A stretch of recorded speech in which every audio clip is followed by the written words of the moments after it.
This is where we left off from the last video, talking about line integrals. And we see that if we integrate along a curve, right, from A to B, then what we have, our integration, is the integral from A to B of the function times ds, where ds is the length of the arc. So we have our arc here. We're going from A to B, and we have a chord, and the length of the chord from here to here is delta S, and ds, well, we have another delta S here, another delta S here, and the tangent, the force, or some other function. We're assuming it's force, but it could be any other function. You have three of them. But if you make a much larger number than 3, then the arcs would have to get smaller and you have more of them. And then you have the integral along the curve of the function of t ds, right? Or in this case, our function was t. We could write it as integral along the curve of f of x, well, in this case ds, or f of s, ds, some function giving you a certain value here. Alright? Now the thing is, it's a lot more convenient to use x and y instead of arc length s. So let's see how we deal with that. What we're going to do is use that alternative form for expressing the arc length. Alright? So we're going to integrate with respect to x and y instead of arc length x. So let me type it instead of writing it. So we will be integrating with respect to x and y instead of, oh no, what's going on? Oh boy. Oh, the thing just disappeared. My. Yeah. Instead of arc length s. So that's what we're going to be doing. Alright? So we have an arc. Say this is our arc. Alright?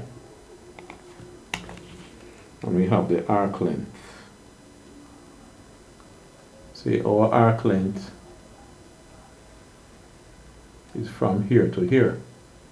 So this is delta S. Alright, now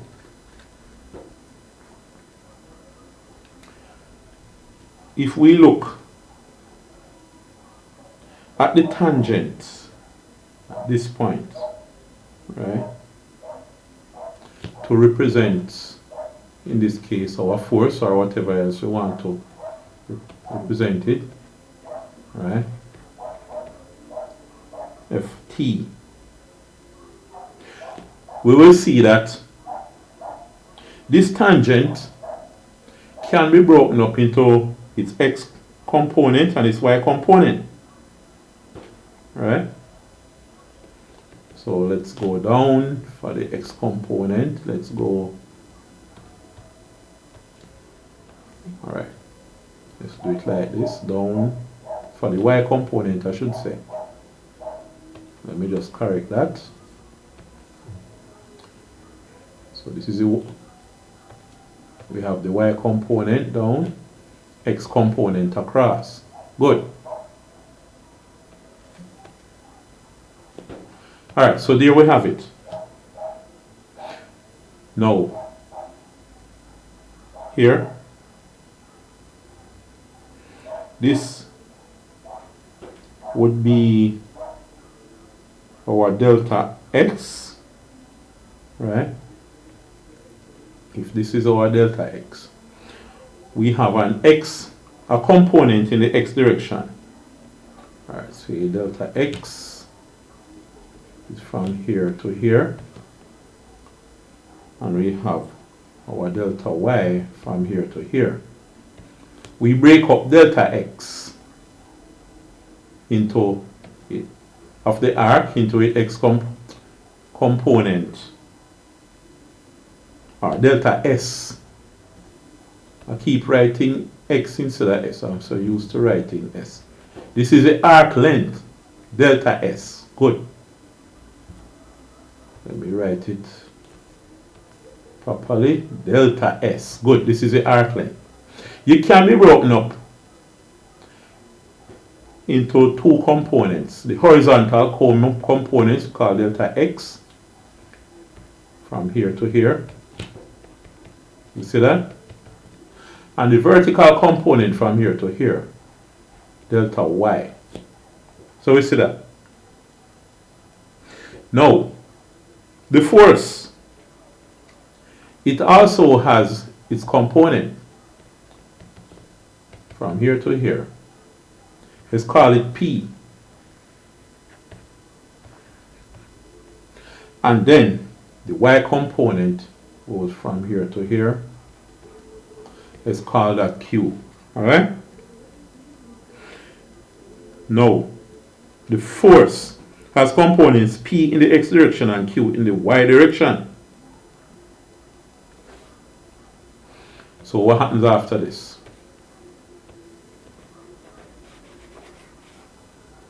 We had seen that the work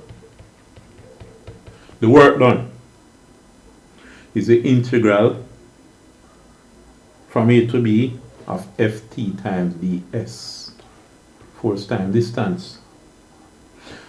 But since we have horizontal and vertical components dealing with now, we can say that this is the integral from A to B of the horizontal component times, well, let's use d since we go directly to integral. Alright, let's not reach the integral yet. Let me see something here. We're not going to go directly to the integral yet. Alright, so we're adding up the individual pieces of work done. Right? And what we're saying is that we're adding up from A to B of Ft delta S, but we have delta S now into two parts, the horizontal component and the vertical component. So what we'll do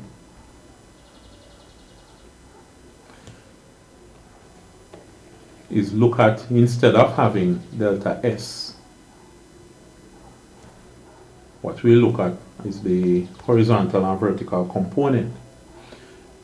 The horizontal component is P times delta X plus the vertical component is Q times delta Y. And we'd have the F force times this distance. But, oh, not the F times this distance, I should say. P has the force. This is the force times, or the H component of force times delta X, right? P is the horizontal component of the force times the change in the x direction plus Q is the vertical component of the force times delta y.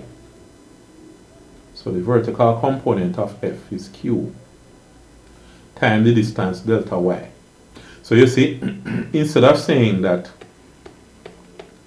this slanted force or the slanted movement, right, times the tangential force, we're saying that the horizontal component of the force, the x part, times the horizontal component of, the horizontal component of the distance times the horizontal component of the force P plus the vertical component of the distance times the vertical component of the force Q. Right? So it's like we're adding two pieces of work. The horizontal component of the work done, which is the force times distance, plus the vertical components of the work done, force times distance. Now, the limit as delta x tends to 0 and delta y also tends to 0. What we have there is the integral from a to b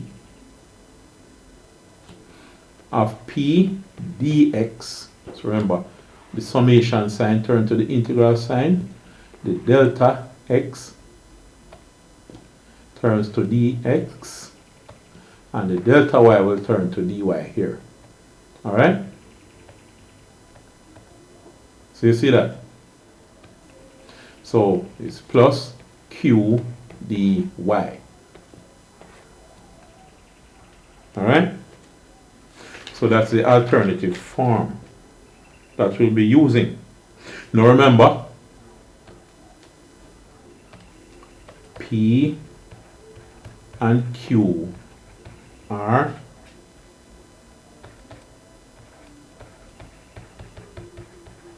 functions of x and y. P is a function and it can contain x, y, and numbers. Q is also a function, it can contain x's, y's, and numbers as well. Alright? Now, in our next video, we'll look at an example. Right? We'll look at a few examples in the next few videos. So, I will see you.